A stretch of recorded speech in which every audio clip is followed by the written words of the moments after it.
Avocado. Mga unta guys, avocado. Morning putasa nga paborito kayo ba? Paborito kayo nako. Avocado. Avocado.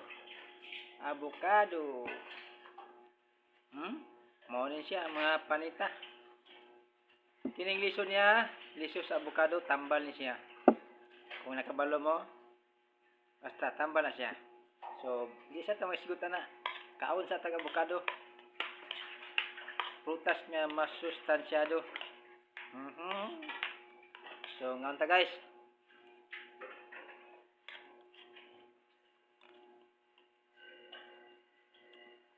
Lami. Masarap.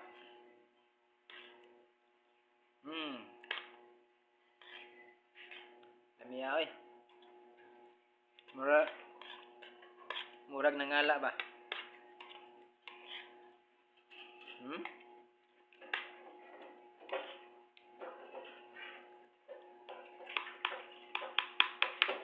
Paborito ba ni sa akong darling? Akong partner. So thank you guys. Salamat.